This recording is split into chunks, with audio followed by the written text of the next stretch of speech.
Superwash wool is one of those things that knitters either love or completely distrusts. It's marketed as wool that can be put in the washing machine, which honestly sounds too good to be true. So today we're doing a proper Knitgineer deep dive. What is superwash wool? What is the chemistry that is done to the wool so that it is able to be put in the washing machine? How it compares to normal wool, and whether or not the convenience of superwash wool comes with trade-offs.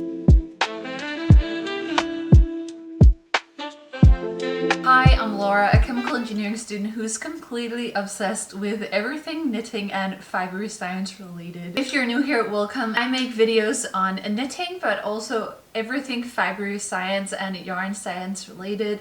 So if you're into that, please give me a follow and you can keep up with what I'm knitting in real time on Instagram and TikTok, as well as following along my Fiber Friday episodes, where I post a video every Friday deep diving into different fibers in short form content on Instagram and TikTok. So grab yourself a drink and let's get going with the superwash wool. So before we can talk about superwash wool, I just quickly want to talk about wool fibers in general. So wool is made of keratin, which is the same molecule that makes up your nails and your hair. But what makes wool special is the surface structure of the fibers. If you look at wool under a microscope, it is covered in tiny scales, kind of like the shingles on a roof, and they're all pointing in the same direction so that they're able to create friction between the different wool fibers. When wool is then exposed to heat, to moisture, and to agitation, these scales interlock and felting is happening. And felting really isn't a flaw of wool, it's just a natural physical property of wool, but it's also the reason why your sweaters can shrink if you put them in the washing machine. So now let's talk a bit about superwash wool and what happens to the normal wool structure when you're superwashing the wool. So superwash wool isn't another type of sheep, it is just normal wool where the surface of the wool fibers have been chemically modified. And this is done to reduce or eliminate felting if you put it in the washing machine. The most common industrial method for superwashing the wool is called chlorine Hercosset process, and here's what's happening in that process. So step one is the chlorine treatment, where wool is exposed in a controlled chlorine bath to reduce and eliminate the scales on the wool fibers. From a chemistry perspective, wool oxidizes the surface of the keratin scales and breaks them down. And remember, the scales are the one that is able to make the fibers stick together and what is causing felting. So when you're oxidizing those away or removing them from the fibers, you are removing the possibility of felting. So step two is a polymer coating, and if you don't know what polymers are, I talked a bit about it in my synthetic fibers video, but polymers are things such as plastics, so polyethylene, polyester, and acrylic, stuff like that. So in this process, the fibers are coated in a very thin layer of polymer, and it is usually polyamide, so what you also know as nylon. So the purpose of this coating is to lock down any remaining scales, smooth out the surface, and prevent that the fibers can interact with each other. So then what happens if you're exposing the fibers to heat, agitation, and moisture, like with normal wool, the fibers will just slide past each other instead of interlocking. So the key point here really is that superwash wool is still wool, you have just changed the surface chemistry of the fibers. And that is a really big convenience of superwash wool, is that you can put it in the washing machine,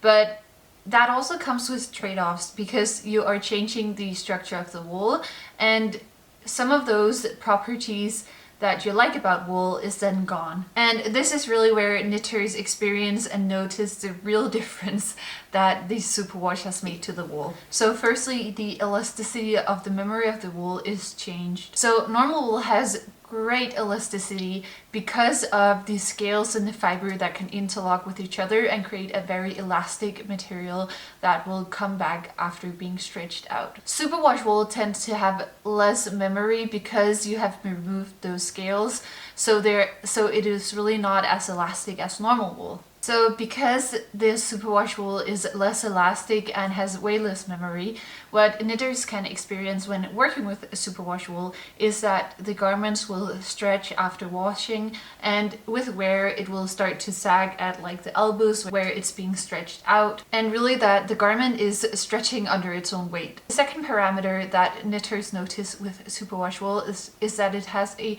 beautiful stitch definition because of the smooth texture of the fibers. This means cleaner stitch definition, less halo, and more drape to the garment, which is great for collarwork and lace. But for cables or very structured garments, it can be a problem that the fibers are so slippery. And for this reason, I would recommend to use normal wool for cables as it holds the structure better, but superwash makes such an amazing experience when knitting collarwork, so that I can highly recommend doing. The third parameter that changes when superwashing the wool is the warmth of the wool. My puppy is here to say hi again. His name is Sinon, like the periodic table, so he is also a very nerdy chemistry dog. Normal wool traps air inside the fibers very effectively because it has a natural crimp, and that makes it very insulating and warm. You're changing the surface structure of the fiber when you're superwashing, which also makes it less insulating. So what knitters can experience is that superwash wool can feel less warm, but the same heaviness as normal wool. So you will get a less warm garment, but the same weight. And that can both be good and bad, because if you're a person that loves to use wool but feels warm all the time, superwash wool might be a very good alternative to use because it is less insulating. The fourth thing that happens when you're superwashing wool is that it uptakes dye way better than normal wool, and it looks very beautiful because of the smooth texture of the fibers. It just looks very nice and neat. The surface of the fibers allows the dye to be distributed way more evenly and uptaken into the fibers more evenly. And that is why you usually see superwash wool come in a lot of different colors and very saturated colors or neon light colors. And the fifth thing that knitters might notice is the durability of the garment. And here's the downside of the coating. So the polymer coating can get worn off the fibers with a lot of washing, which makes the wool return to its almost normal nature, and this will roughen up the fibers that can even allow for a bit of felting. So that is something you need to be aware of, that superwash wool means that you can put it in the washing machine, but it doesn't mean that it is washing machine proof.